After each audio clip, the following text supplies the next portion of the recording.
آج ہم تاریخ کے ایسے کردار ابرہہ کے بارے میں بات کریں گے جس کا نام تاریخ میں اس کی ہٹ درمی اور عبرتناک موت کی وجہ سے جانا جاتا ہے۔ ابرہہ قدیم مملکت اکسوم جو آج کا اتھوپیا ہے سے تعلق رکھتا تھا۔ وہ ایک غریب گھرانے میں پیدا ہوا اور اپنی قابلیت کی بنا پر ایک عام سپاہی سے جرنیل تک پہنچا۔ اس کی خواہش تھی کہ وہ یمن پر قبضہ کرے جو اس زمانے میں تجارت کا اہم مرکز ہوا کرتا تھا۔ طاقت کے ذریعے ابرہہ نے یمن پر قبضہ کر لیا اور وہاں کا حکمراں بن گیا۔ اپنی حکومت کو مضبوط بنانے اور شہرت حاصل کرنے کے لیے اس نے شاندار عمارتیں تعمیر کیں اور تجارت کو فروغ دیا۔ لیکن اس کے دل میں ایک اور خواہش ابل پڑی کہ وہ خانہ کعبہ کی عظمت کو ماند کرنا چاہتا تھا۔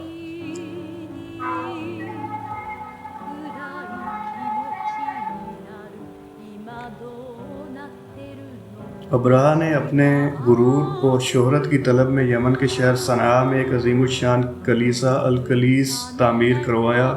اس گرجا گھر کو اجرے کے طور پر بنایا گیا تھا جو دور دراز سے لوگوں کو اپنی طرف متوجہ کرے۔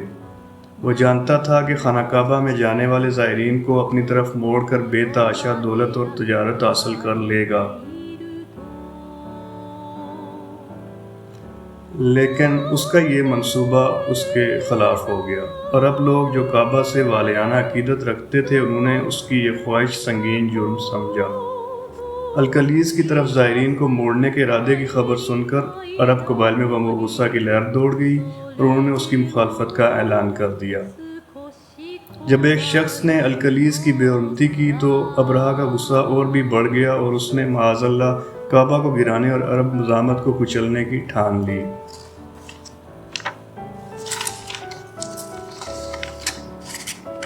اپنے غرور اور غصے میں اندھا ہو کر ابرہہ نے ایک بہت بڑی فوج جس میں ہاتھی شامل تھے تیار کی اور مکہ مکرمہ پر کعبہ کو گرانے کے لیے نکل پڑا۔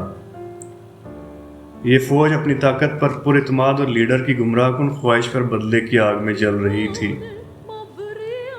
مکہ کے قریب پہنچنے پر ابرہہ کی فوج کو مقامی قبائل کی طرف سے مزاحمت کا سامنا کرنا پڑا، لیکن اس بڑی فوج کے سامنے مقامی قبائل کی ایک نہ چلی، جس پر مقامی قبائل نے اللہ سے مدد کی دعا کرتے ہوئے آس پاس کی پہاڑیوں میں پناہ لے لی۔ ابرہہ کعبہ پر اپنے غصہ کو ٹھنڈا کرنے کے لیے تیار تھا اور اس کو معلوم نہ تھا کہ اس کا سامنا کس معجزانہ طاقت کے ساتھ ہونے والا ہے۔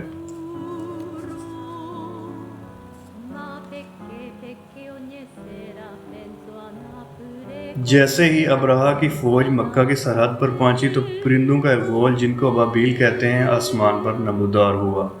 ہر پرندے کی چونچ میں کنکریاں تھیں۔ یہ کوئی معمولی کنکریاں نہیں تھیں بلکہ خدائی عذاب کی علامت تھیں جو کعبہ کی حرمت کے لیے برسائی گئیں۔ پرندوں نے ان کی بارش ابرہہ کی فوج پر کر دی۔ ہر کنکری بالکل ٹھیک نشانہ لگا رہی تھی اور ابرہہ کے فوجی حیران اور پریشان تھے۔ اس حملے سے بدحواس ہو کر ہاتھی بھاگ گئے جس سے افراتفری اور تباہی میں اضافہ ہوا۔ ابرہہ کا جسم کنکریوں سے چور چور ہو چکا تھا، ایک ذلت آمیز اور دردناک موت مرا۔ اس کی ساری خواہشیں خاک میں مل گئیں۔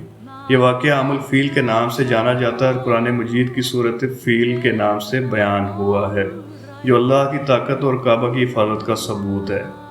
ابرہہ کی شکست ہمیں یاد دلاتی ہے کہ اللہ کی مرضی کے خلاف غرور اور تکبر بے سود ہیں۔ یہ واقعہ کعبہ کی حرمت پر زور دیتا ہے، اس عقیدے کو تقویت بخشتا ہے کہ جو لوگ اس کو نقصان پہنچانا چاہتے ہیں وہ خدائی عذاب سے دوچار ہوں گے۔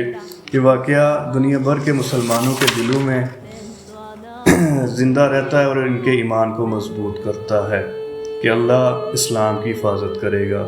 ویڈیو کو لائک شیئر